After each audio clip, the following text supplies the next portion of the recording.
আব্দুল্লাহ ইবনে আব্বাস রাদিয়াল্লাহু তাআলা আনহু বলেন, আবু সুফিয়ান ইবনে হরব তাকে বলেছেন, রাজা হিরাক্লিয়াস একদা তার নিকট লোক প্রেরণ করলেন। তিনি তখন ব্যবসা উপলক্ষে কুরাইশদের কাফেলায় সিরিয়ায় ছিলেন।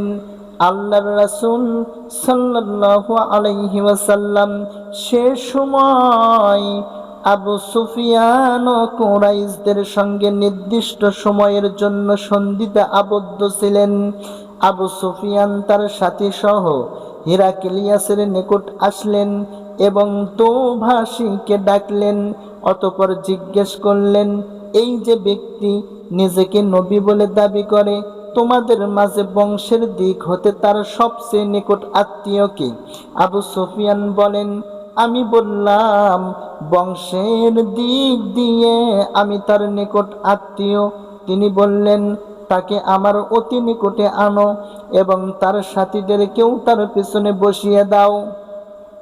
অতঃপর তার দুভাষীকে বললেন, তাদের বলে দাও, আমি এর নিকট সে ব্যক্তি সম্পর্কে কিছু জিজ্ঞেস করব। যদি সে আমার নিকট মিথ্যা বলে, তখন সঙ্গে সঙ্গে তোমরা তাকে মিথ্যুক বলবে। আবু সুফিয়ান বলেন, আল্লাহর কসম, আমার যদি লজ্জা না থাকতো, আমার যদি এ লজ্জা না থাকতো যে তারা আমাকে মিথ্যাবাদী বলে প্রচার করবে, তবে আমি অবশ্যই তার সম্পর্কে মিথ্যা বলতাম। অতঃপর তিনি তার সম্পর্কে আমাকে সর্বপ্রথম যে প্রশ্ন করেন তা হলো, বংশমর্যাদার দিক দিয়ে তোমাদের মধ্যে সে কিরূপ? আমি বললাম, তিনি আমাদের মধ্যে খুব সম্ভ্রান্ত বংশের। তিনি বললেন, তোমাদের মধ্যে এর পূর্বে আর কখনো কি কেউ এরূপ কথা বলেছে? আমি বললাম, না। তিনি বললেন, তার পূর্বপুরুষদের মধ্যে কেউ কি বাদশা ছিলেন? আমি বললাম, না। তিনি বললেন, সম্ভ্রান্ত মর্যাদাবান শ্রেণীর লোকেরা তার অনুসরণ করে নাকি দুর্বল লোকেরা? আমি বললাম, দুর্বল লোকেরা। তিনি বললেন, তাদের সংখ্যা কি বাড়ছে না কমছে? আমি বললাম, তারা বেড়েই চলছে। তিনি বললেন, তার ধর্মে ঢুকে কেউ কি অসন্তুষ্ট হয়ে তা ত্যাগ করে? আমি বললাম, না। তিনি বললেন, তার দাবির পূর্বে তোমরা কি কখনো তাকে মিথ্যার অভিযোগে অভিযুক্ত করেছ? আমি বললাম, না। তিনি বললেন, তিনি কি সন্ধি ভঙ্গ করেন? আমি বললাম, না। তবে আমরা তার সঙ্গে একটি নির্দিষ্ট সময়ের সন্ধিতে আবদ্ধ আছি, জানি না এর মধ্যে তিনি কি করবেন। আবু সুফিয়ান বলেন, এ কথাটি ব্যতীত নিজের পক্ষ হতে আর কোনো কথা যোগ করার সুযোগই আমি পাইনি। তিনি বললেন, তোমরা তার সঙ্গে কখনো যুদ্ধ করেছ কি? আমি বললাম, হ্যাঁ। তিনি বললেন, তার সঙ্গে তোমাদের যুদ্ধের পরিণাম কি হয়েছে? আমি বললাম, তারও ও আমাদের মধ্যে যুদ্ধের ফলাফল কূপের বালতির ন্যায় কখনো তার পক্ষে যায়, আবার কখনো আমাদের পক্ষে আসে। তিনি বললেন, তিনি তোমাদের কিসের আদেশ দেন? আমি বললাম, তিনি বলেন, তোমরা এক আল্লাহর ইবাদত করো এবং তার সঙ্গে কোনো কিছুর অংশীদার সাব্যস্ত করো না, এবং তোমাদের পূর্বপুরুষরা যা বলে তা ত্যাগ করো। আর তিনি আমাদের সালাত আদায়ের, সত্য বলার, চারিত্রিক নিষ্কুলতার এবং আত্মীয়দের সঙ্গে সদাচরণ করার নির্দেশ দেন।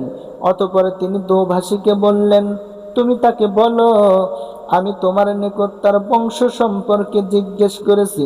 তুমি তার জবাবে উল্লেখ করেছ যে তিনি তোমাদের মধ্যে সম্ভ্রান্ত বংশের। প্রকৃতপক্ষে রাসূলগণকে তাদের কওমের উচ্চ বংশে পাঠানো হয়ে থাকে। তোমাকে জিজ্ঞেস করেছি, এ কথা তোমাদের মধ্যে ইতিপূর্বে আর কেউ কি বলেছে কিনা? তুমি বলেছ, না। তাই আমি বলছি, পূর্বে যদি কেউ এরূপ বলতো, তবে আমি অবশ্যই বলতাম, ইনি এমন এক ব্যক্তি যিনি তার পূর্বসূরীর কথারই অনুসরণ করেছেন। আমি তোমাকে জিজ্ঞেস করেছি, তার পূর্বপুরুষদের মধ্যে কোনো বাদশা ছিলেন কিনা? তুমি তার জবাবে বলেছ, না। তাই আমি বলছি যে তার পূর্বপুরুষদের মধ্যে যদি কোনো বাদশা থাকতেন, তবে আমি বলতাম ইনি এমন এক ব্যক্তি যিনি তার বাপ দাদার বাদশাহী ফিরে পেতে চান। আমি তোমাকে জিজ্ঞেস করেছি, এর পূর্বে কখনো তোমরা তাকে মিথ্যার অভিযোগে অভিযুক্ত করেছো কিনা? তুমি বলেছো না। এতে আমি বুঝলাম এমনটি হতে পারে না যে কেউ মানুষের ব্যাপারে মিথ্যা পরিত্যাগ করবে আর আল্লাহর ব্যাপারে মিথ্যা বলবে। আমি তোমাকে জিজ্ঞেস করেছি, সম্ভ্রান্ত লোক তার অনুসরণ করে না সাধারণ লোক? তুমি বলেছো সাধারণ লোকই তার অনুসরণ করে, আর বাস্তবেও এই শ্রেণীর লোকেরাই হন রাসূলগণের অনুসারী। আমি তোমাকে জিজ্ঞেস করেছি, তারা সংখ্যায় বাড়ছে না কমছে? তুমি বলেছো বাড়ছে। প্রকৃতপক্ষে ঈমানের পূর্ণতা লাভ করা পর্যন্ত এরকমই হয়ে থাকে। আমি তোমাকে জিজ্ঞেস করেছি, তার দিনে প্রবেশ করে কেউ কি অসন্তুষ্ট হয়ে তা ত্যাগ করে? তুমি বলেছো না। ঈমানের সিদ্ধতা অন্তরের সঙ্গে মিশে গেলে ঈমান এরূপই হয়। আমি তোমাকে জিজ্ঞেস করেছি, তিনি সন্ধি ভঙ্গ করেন কিনা? তুমি বলেছো না। প্রকৃতপক্ষে রাসূলগণ এরূপই সন্ধি ভঙ্গ করেন না।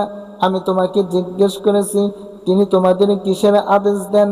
তুমি বলেছো তিনি তোমাদের এক আল্লাহর বন্দেগী করা ও তার সঙ্গে অন্য কিছুর অংশীদার স্থাপন না করার নির্দেশ দেন।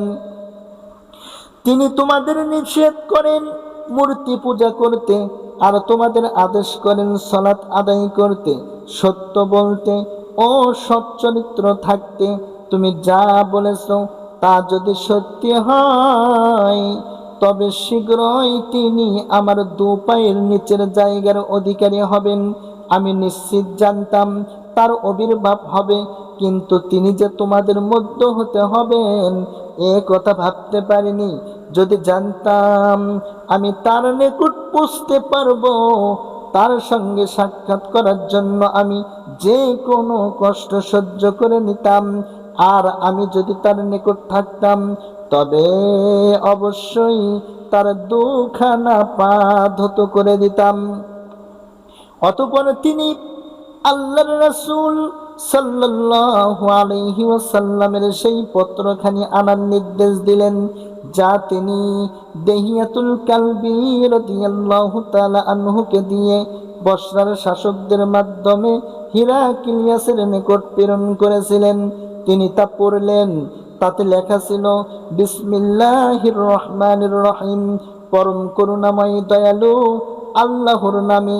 আল্লাহর বান্দা ও তার রাসূল মুহাম্মদুর রাসূলুল্লাহ সাল্লাল্লাহু আলাইহি ওয়াসাল্লামের পক্ষ হতে রোম সম্রাট হিরাক্লিয়াসের প্রতি শান্তি বর্ষিত হোক। তার প্রতি যে হেদায়েত অনুসরণ করে, তারপর আমি আপনাকে ইসলামের দাওয়াত দিচ্ছি, ইসলাম গ্রহণ করুন, শান্তিতে থাকবেন, আল্লাহ আপনাকে দ্বিগুণ প্রতিদান দান করবেন। আর যদি মুখ ফিরিয়ে নেন, তবে সকল প্রজার পাপই আপনার উপর বর্তাবে। হে আহলে কিতাব, এসো সে কথাই যা আমাদের ও তোমাদের মধ্যে এক ও অভিন্ন।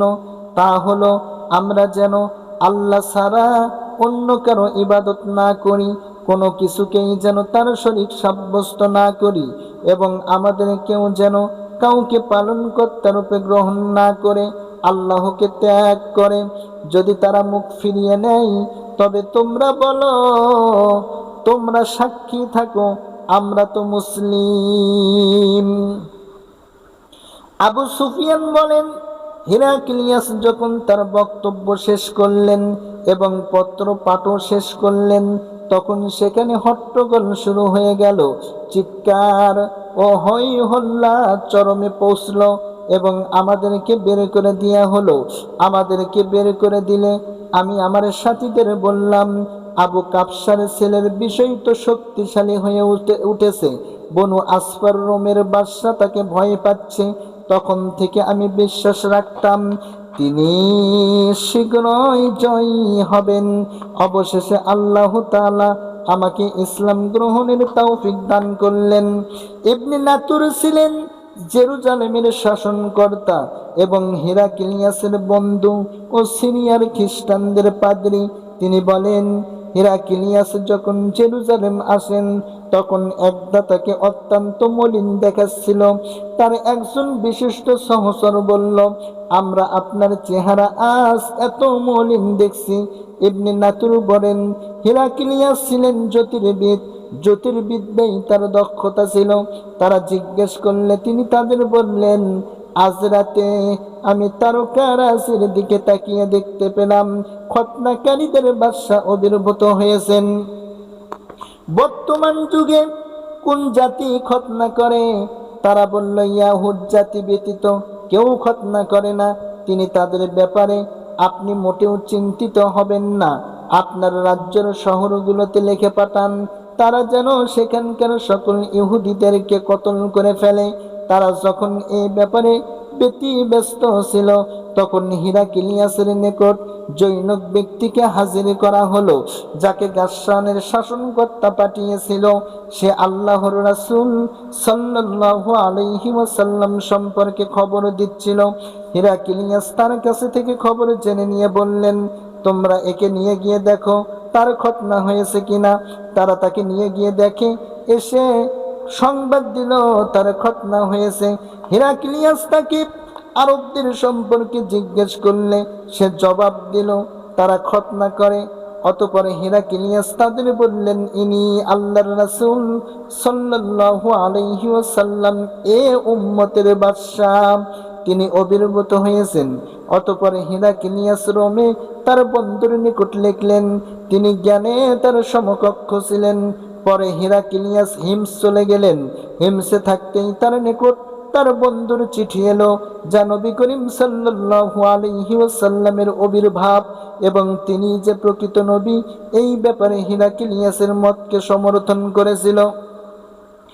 তারপর হিরাক্লিয়াস তার হিমসের প্রাসাদে রোমের নেতৃস্থানীয় ব্যক্তিদের ডাকলেন এবং প্রাসাদের সকল দরজা বন্ধ করার আদেশ দিলে দরজা বন্ধ করা হলো।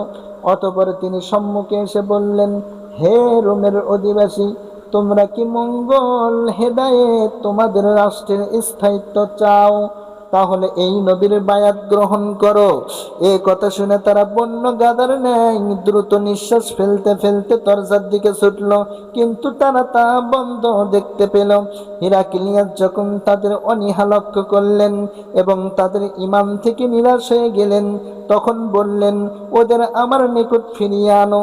তিনি বললেন, আমি একটু পূর্বে যে কথা বলেছি তা দিয়ে তোমরা তোমাদের দিনের উপর কতটুকু অটল কেবল তার পরীক্ষা করেছিলাম, এখন তা দেখে নিলাম।